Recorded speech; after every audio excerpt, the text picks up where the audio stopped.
The title of this talk is CFD Modeling of a Cyclone Geometry using two-equation turbulence models. The content is focused on understanding these two-equation turbulence models and looking at their behavior and how they might change if we change various things about it. My name is Jeff Franklin. I am the primary architect of Azore.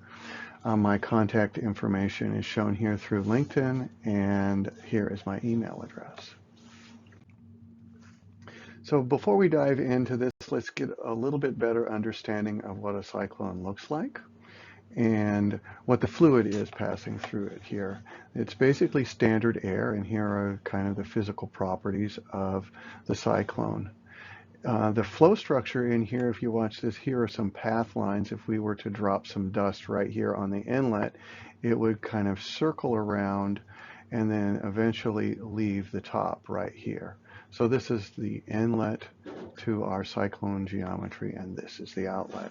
Over here are some other views of the cyclone geometry, which include these green lines, and these green lines show where the experimental data was taken. This blue area is a cylinder that extends into the cyclone and is kind of removed here just for visualization purposes.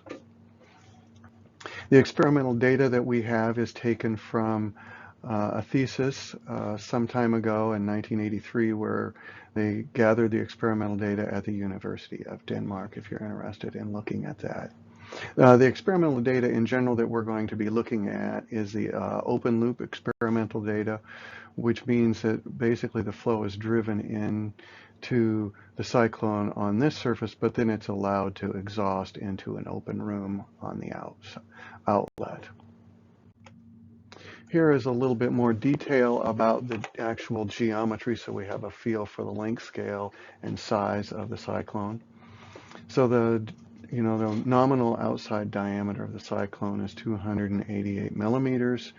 The height of the inlet is 130 millimeters, and the width is 80 millimeters.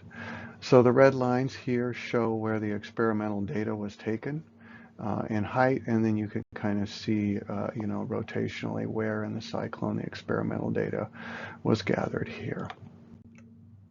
Here is a picture of the experimental setup taken from the dissertation. Here the cyclone is lying on its side.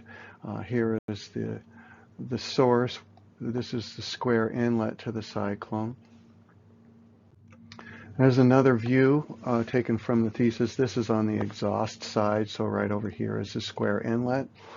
The flow comes in, it goes around, and then this is where it exhausts into the room. So what do we really expect to see in terms of the flow structures in this geometry? So the geometry, if we look at this video again here, we can see that the flow is going to be primarily rotational, meaning that the kinetic energy that is introduced into this system, the highest portion of it is going to be rotational as it rotates around here. The secondary flow structures, the ones with the lower velocities, are going to be the axial direction going up and down, and the radial direction going in and out. The transport in this system is, in terms of conservation of mass, is really kind of tightly connected to the secondary flow structures. Slow convergence rates we're going to kind of expect out of this because of that tight connection to these low velocities. Because of the circular nature here, we really have kind of a standing vortex, which are kind of unstable in general. So because of this rotational motion, this problem depends heavily on the turbulence model and in particular the turbulent viscosity predictions that are made by the turbulence model. Note that this problem is really dominated by velocity shear forces between the fluid path lines as they rotate around in here, and nearly all of the kinetic energy provided to this system is transferred through this viscous shear. So maybe we should understand that just a little bit more. Viscous shear is kind of dominated by this relationship right here, where tau is the shear forces, our fluid shear forces, and our velocity, the change in velocity with the change in distance multiplied by the viscosity. And the viscosity in CFD turbulence models, so that we can include that, is done through the use of this, what's called an effective viscosity. And effective viscosity is really the sum of the laminar viscosity, which is kind of the physical properties of your fluid, and the turbulent viscosity, which is calculated by our turbulence model. And just to give us a feel for what these numbers look like, just as a reminder, the laminar viscosity that was used in this for air is on the order of e to the -5. Whereas the turbulent viscosity in our problem, we're going to expect it to be, it's much, much larger than the laminar viscosity. It's on the order of 0.01, and we'll look at those numbers and its distribution as we pass through here. So you can see right here that this is a very significant term in this problem. And so if we look over here about what we really expect from this viscous shear, so here our fluid is introduced, it's rotating around, but our viscous shear forces are transferred perpendicular to our fluid path lines through here. So this is this term right here, and these high shear forces are moved through here, and you can see that that movement, because this term is so large, the predictions are going to be very dependent on, our overall velocity predictions are going to be dependent on this value. So that's why these shear forces, and that makes this problem particularly challenging, because it is really dependent on our representation of turbulence. So here's another picture that was taken from the experimental data, showing these are yarn tufts right here in the experiment. And so just give us some perspective here. This is that inner cylinder on the inside of the Cyclone. The inlet to the Cyclone is over here, and the outlet is here. And these little white streaks right here are the yarn tufts while it's operating. So you can kind of visually see how these yarn tufts are bent, and that shows the rotational motion that we're kind of expecting here. So to kind of exercise and get familiar with what we're going to do here, we're going to exercise our tools here and look and observe what kind of predictions and see how they observe. So for the software tools, we're going to look at two software tools. We're going to look at Azore CFD, and we're going to look at ANSYS Fluent, and we're going to run the simulation with both of them. And we're going to look at two different turbulence models. These are very commonly used two-equation turbulence models. One of them is the standard K epsilon turbulence model. The other one is the K omega SST turbulence model. And we're going to look at those predictions, and we're going to compare them to the experimental data. For this first matrix, we're going to use a relatively coarse mesh of just shy of 1 million cells, around 700 cells, and we're going to use a mesh length scale that nominally about would give us a Y plus of around 50. So here's our first set of data, and let's just take a minute to look at this data here. So each one of these lines right here is where the experimental data was taken inside the Cyclone, and over here is a group of data. So right here at this location is a group of data, and it's all red. And if you look right up here, the round circular dots right here are the experimental data. And then this red solid line is the Azore's K epsilon prediction. And then the red dashed line is a Fluent K epsilon prediction. And then the lighter red one, or pink solid line, is the Azore's SST prediction, and the dashed lighter line is the Fluent SST prediction. So you can kind of compare between the software packages with the dashed lines, and then the darker versus lighter colors is the differences between our turbulence models. And so that this is the main theme, but for each line we have a, a different set of colors. So for at the position of minus 150 millimeters, we have a set of green lines, where the darker green lines are kind of representative of the red lines, so our K epsilon, and the lighter green lines are the SST turbulence model. And that kind of, the theme kind of is the same here, the same for the red, or the blue right here, and the black and gray, where the tint of the color represents the differences. So now if we could kind of just make some observations about what this data represents here. So it's relatively low velocity, and so up. So if we just pick, for instance, this line right here, data below this line indicates that it's a negative velocity, and data above the line indicates that it's a positive velocity. So right here in this location, we're seeing that the flow on this line is going downward, and over here in this area the flow is going upward.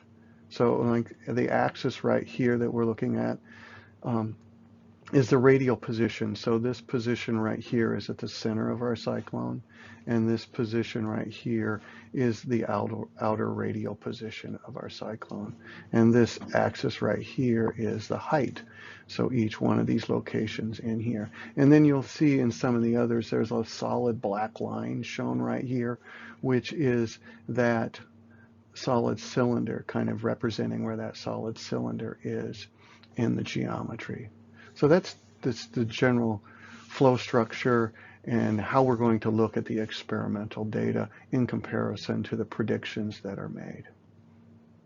And so here we were looking at the axial velocity, which is kind of our secondary flow structure. So now we're going to really look at our radial velocity. Here are our predictions, and the radial velocity, which is pretty weak. It's very small, and a lot of the velocities are near zero. If we progress forward, now this is our primary flow structure. This is the rotational portion. This is our theta velocity, which is rotating around us. So here, they're much, much larger. You'll remember the velocities of our secondary flow structures were on the order of 1 meter per second, and these are on the order of 10 meters per second here.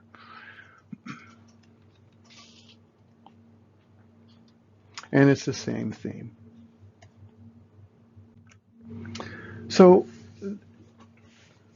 after looking at that data, the question comes to mind is like, okay, we used a relatively coarse mesh. What happens if we refined our mesh?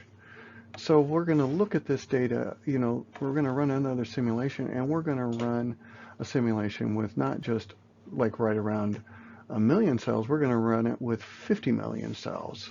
And the mesh topology used here has a very thin boundary layer, so we're going to try to resolve the boundary layer on the wall surfaces, and we're going to kind of observe how the predictions might change for this particular case. And so this is a significant investment in terms of time. For today's the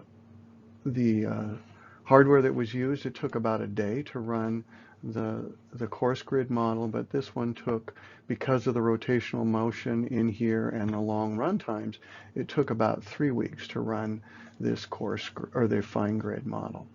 So we're going to look at the results, and we're going to kind of look at the results in a similar form here, whereas previously we were looking at the SST turbulence model down here only. What we're going to do here is this down here, these lighter shades are for the fine grid model, and these darker shades are for the coarse mesh model. And so now we can kind of observe the differences we might see between the two. So if we went right here, if we looked at the dashed line for the SST turbulence model, the solid dashed red lines are right here, and right here are the light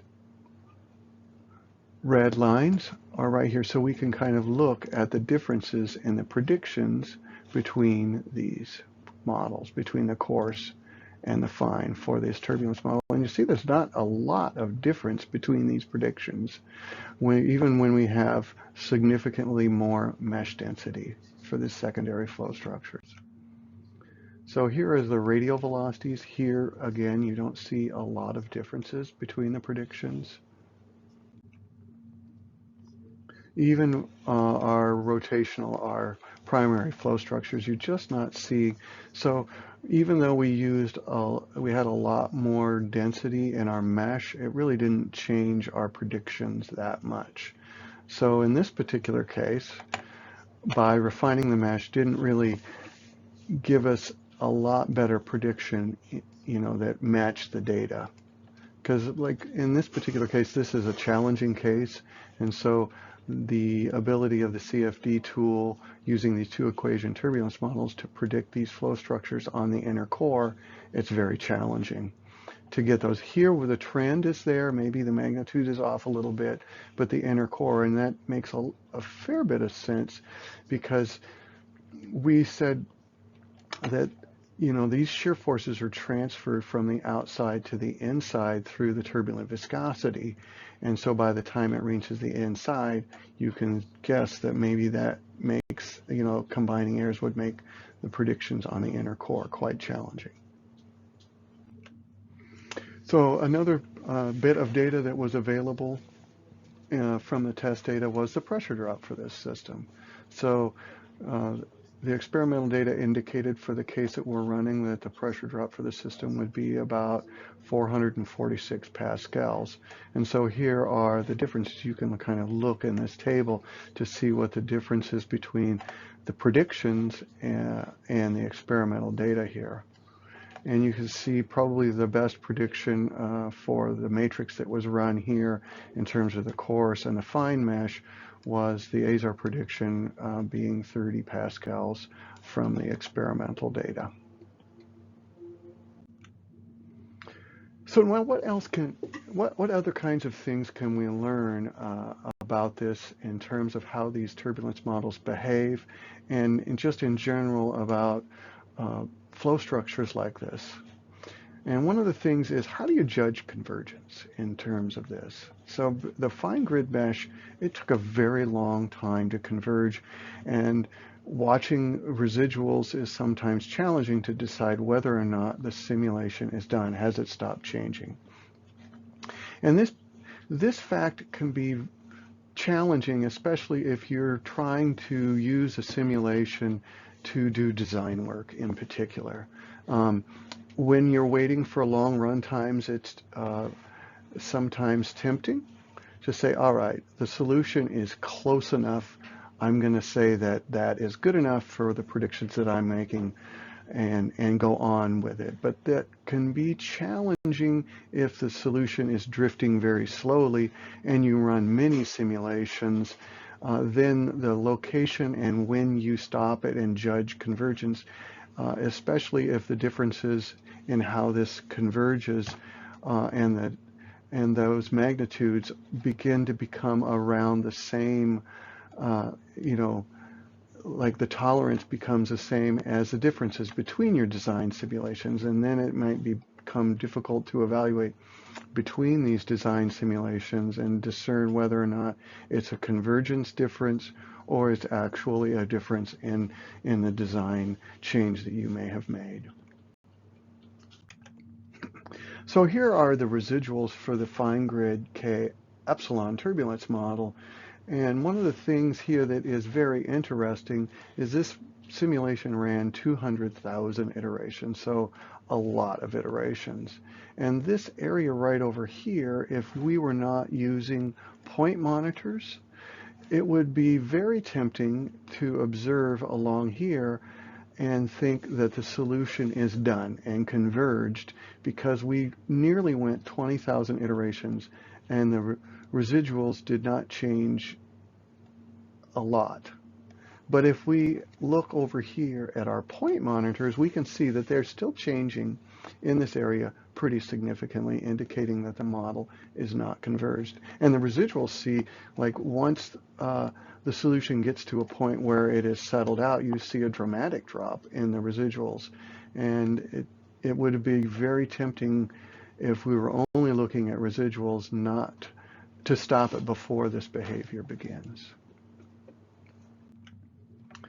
So that's one of the aspects of looking at this, but the other one is stability comparison.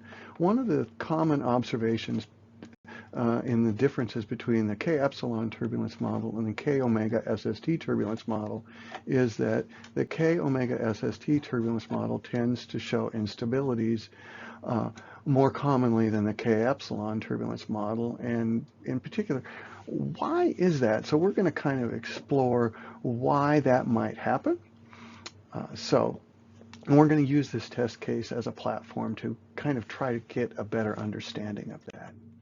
So here are those same point monitors, and I've plotted the point monitor data for not only the K epsilon turbulence model, but also the K omega SST turbulence model. And you'll notice that the K epsilon turbulence model, the variation of the data, these point monitors, is very systematic, whereas there seems to be a lot of irregular, unstable behavior for all of the monitor points, which is a common observation for the K omega SST turbulence model. So we're like, well, why is that? So we have these 3 points, and we're going to kind of spend some time looking at this point 2 right here, this data right here, and see if we can get a better idea of what the source of this instability might be and why we would see an unstable behavior for the K omega SST turbulence model, but not for the K epsilon turbulence model. Here's another observation of the pressure monitor. So this is a surface monitor, so we don't see nearly the instability, but we see the differences between the two. Here, the K omega SST turbulence model has, fairly regular behavior, and it has plateaued out. So a lot of the local behavior has been averaged out. So surface monitors are good to evaluate like overall convergence of your model in terms of mass balance, energy balance, pressure drop, things like that. But they're often not a very good way of monitoring like the stability of the model in general in terms of local stability. So let's zoom in a little bit on these instabilities. So we're just going to look at a very small range of these instabilities and see what the behavior looks like of these 3 points between the two. And you can kind of see this repeating behavior on the one that we're going to look at, this point 2, where you see a little bit of an oscillation right here, and that seems to be somewhat of a repeating behavior, but not completely repeating.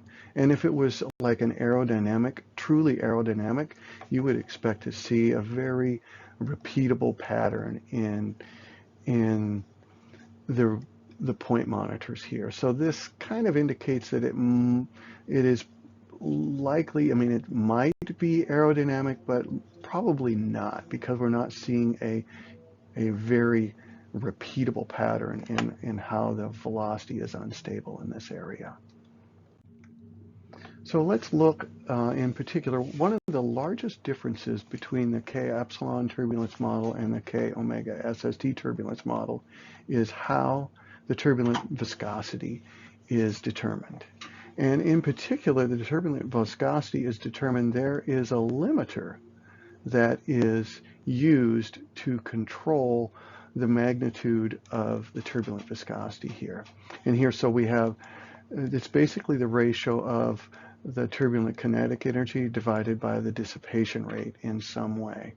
And you can kind of see here that this is dependent on the omega term right here, or right over here, this ST is the stress tensor of our fluids, as well as this blending F2 function here, which is dependent on distance from the wall, the turbulent kinetic energy, and the viscosity, as well as our omega value. So, so we're basically going to take the maximum of these two values. So we're either going to use the dissipation rate directly to determine our local turbulent viscosity, or we're going to use the viscous or the viscous shear forces or the velocity gradients here. So what is this limiter?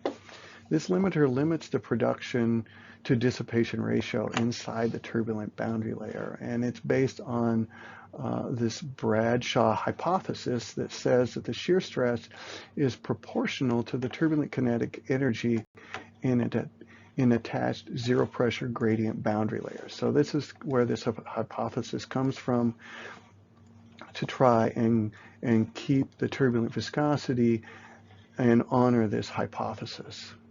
And just to kind of complete this A1 is a value that fits within this hypothesis that uses the boundary layer C mu as a value, and the common one that is used is 0.31 for this A1 value in here.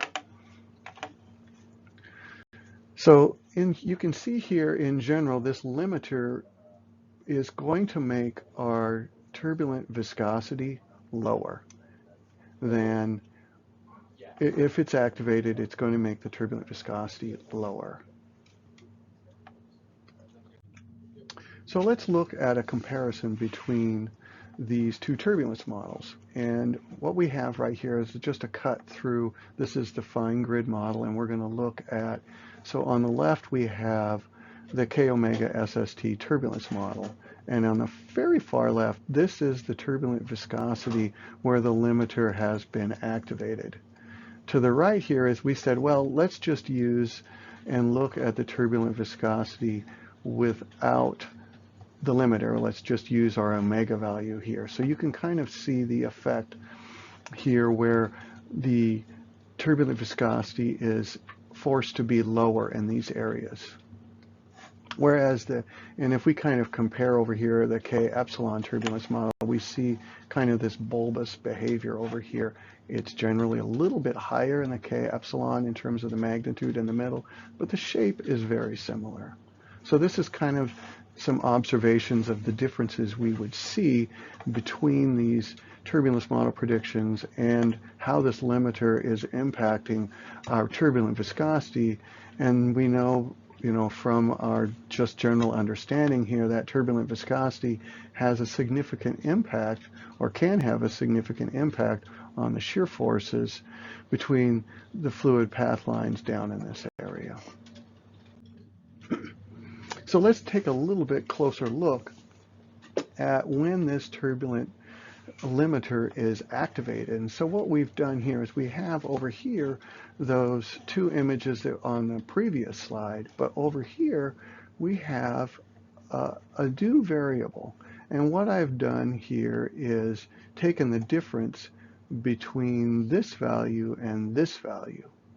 And so this kind of gives us a way of evaluating when this limiter is activated. So anywhere that is red means that the limiter has been activated. And anywhere that's black means that it has not. And so you'll notice that this shape right here, this area, and this area right here, you can see its impact on the turbulent viscosity without the limiter. You can see how it has been clipped down. So this is the behavior that the K omega SST turbulence model's interpretation of what the turbulent viscosity should be. So let's try to get a better understanding of what does the flow structure look like in our predictions, because it's varying with iteration. So let's just look at that point over here, and let's watch its variation with iteration. So we're going to first, start by looking at the variation of the velocity patterns in this area over 750 iterations. So here is a little animation showing that. And we can really see here this very sharp gradient in velocity. And this large velocity zone seems to basically kind of roll around the perimeter of this cylinder here. It's growing and shrinking. It's changing in size, it's stretching around and then becoming concentrated here. And in particular, you can also see this very low velocity area right here, which is where we saw a lot of that variation in our point 2. So that kind of gives us a flavor of what the solver is doing with the velocity field and the variations that it's seeing there in this plane.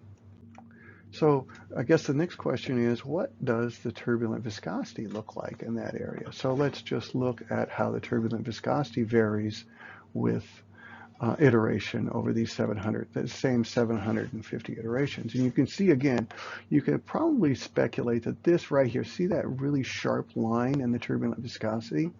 That is likely where the limiter is being activated. And so we get a distinct line between a high turbulent viscosity and a low turbulent viscosity. You can really see how it was just trimming that out right there, the turbulent viscosity. But in general, this area over here has a low turbulent viscosity, which means the mixing energy is very low. So I want to look even more closely, since this is the area that we're interested in, and that our point monitor is. Let's zoom in and let's change the scale a little bit and look at our turbulent viscosity again.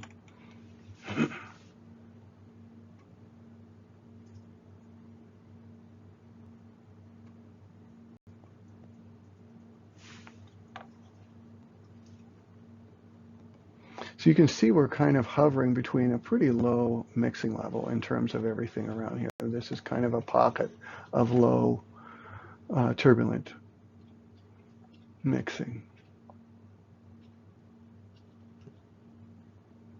Okay. So we've looked at the turbulent viscosity and the velocities there, but we know that the turbulent viscosity is really dependent on our primary variables, which is our turbulent kinetic energy. So maybe we should get a better understanding of how the turbulent kinetic energy is varying in this area as well. And so you'll notice right here that the turbulent kinetic energy is actually quite low in this area.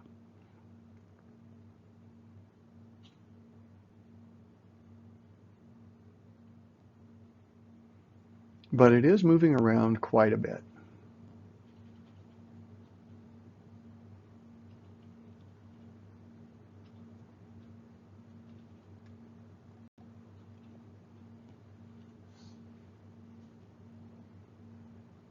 So we've now looked at the turbulent kinetic energy. We should also look at our omega term, our specific dissipation rate here. So let's take a look and see how that's varying. A couple of the observations I have is, like, the dissipation rate, this omega term near walls, is usually very large. It is very, very large. And so you can kind of see that impact right here. But it does have some pretty significant variations between a lower value and a higher value, depending on where we are and how the flow structure is changing. So the last thing that I'd like to look at here is, when does this switching occur? And I speculate that the switching here may contribute significantly to the instability of the K omega SST turbulence model. So we're going to look at the difference between these two values, where, remember, the red area indicates where the limiter has been activated, and the black area indicates where the limiter has not been activated. And so let's look and see in this area how that limiter, when the velocity structures here are impacted by the limiter and when they're not.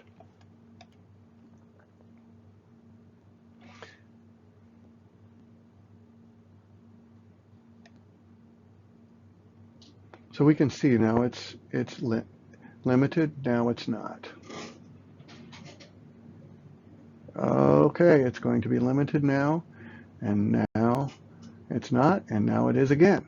So there's a lot of variation there, and it's difficult, to say definitively whether this variation is truly an aerodynamic variation, or is it a product of changing how we represent the turbulent viscosity one time it's heavily dependent on our omega term, and the next time it's heavily dependent on our velocity gradients. And how does that change the evolution and the iterative process of our solution process in our CFD tool?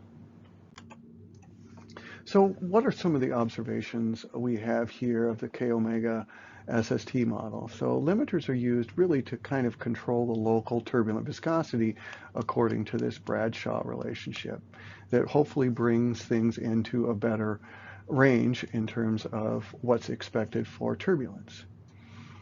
But in general, if we want to compare it to the K epsilon turbulence model, this limiter has a tendency to lower the turbulent viscosity because it really always picks the highest denominator, is always used. And it's interesting to note that typically speaking, higher viscosity lead to more stability. So we're picking a lower viscosity, which leads to the more likely to have numerical instability here by simply choosing a lower viscosity.